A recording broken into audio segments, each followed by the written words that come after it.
गिबियावनो दिनै गोथार बाथौ साननि गोजोन हामलायनायखौ साफ्रोमबो बाथौ सिबियारि थामहिनबा बर' हारिनि साफ्रोमबोनो आङो जासिहरदों। दा दिनैहाय नैबे रुनिखाथायाव थानाय सभाराम बरगयारी जे जा फरायसालिमा दङ बे फरायसालिमायाव दिनै गार्ल्स हस्टेलनि जे खुन्थिया गायसननाय बे हाबाफारि आरो बेयाव दिनैहाय फैनानै जोबोद मोजां मोनफैदों। जे सभाराम बरगयारी बे फरायसालिमायाव जोंहा भारत सरकारनि जे आर्टिकल 275A बेनि मोनसे सेंसन जादों। बे गासै 1 करोड़ 1 कौटि रां सेंसन जादों आरो बेजों बे हस्टेलखौ लुफुंनाय जागोन।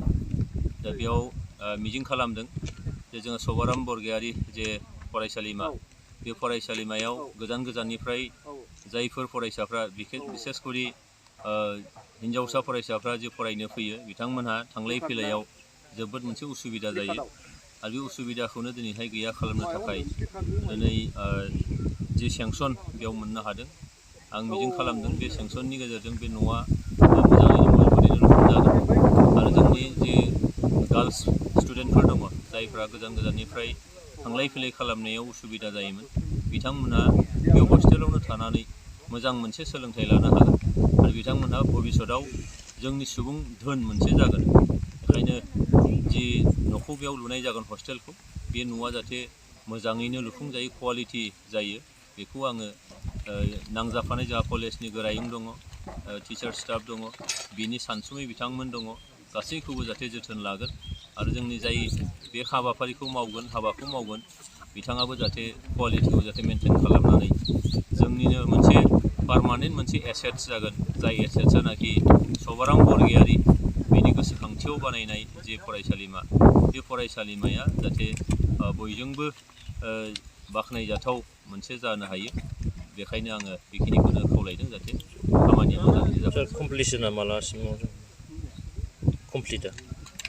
कमप्लिसन डेटआ खोब सम्भब 6 दाननि गेजेरावनो बेयो जोबनांगौ। दा आं मिजिं खालामदों निस्सय बेखिनि गेजेराव बे जोबहैगोन आरो बे सेंसना जिहेतु 2019 आरो 2020 फाइनान्सियेल इयारनिमोन। दा जिहेतु बेखौ नायोब्ला गोबाव जाबाय। दा मोनसे हयथ' निस्सय बेयाव कमप्लिसननि थाखाय डेट होदों आरो बे डेट बायदियै बेयो लुफुंजागोन आं मिजिं दङ। आरो जोंहा दिनै नैबे गार्ल्स हस्टेल सभाराम बरगयारी कलेजाव गार्ल्स हस्टेल गिबि आगु फाउन्डेसन समा जोंना मोजां जाफुंनानै थांबाय। दा बिनिखायनो आङो बेखौनो साबायखर होयो माने जेरैबायदि जोंनि नैबे स्किमखौ जाफुंसार जाहोनो थाखाय जाय दायथ' लादोंमोन दा बिथांमोनखौ आं जोंनि सभाराम बरगयारी कलेजनि जानानै हाजासे साबायखर बावो आरो बेजों लोगोसे दिनै नैबे हाबाफारियाव नुजाफैनो हानाय आरो बेफोरखौ साक्सेस खालामफैनो हानाय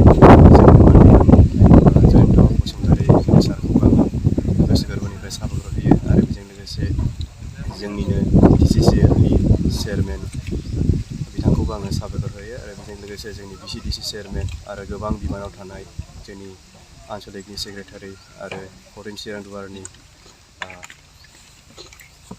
प्रेसिडेन्ट बेजों लोगोसे साफ्रोमबो बेयाव नुजाफैनाय बिथांमोनखौ आं साबायखर होयो जाहाथे बिथांमोननि हेफाजाबजोंनो दिनै बे प्रग्रामखौ जाफुंसार होबाय।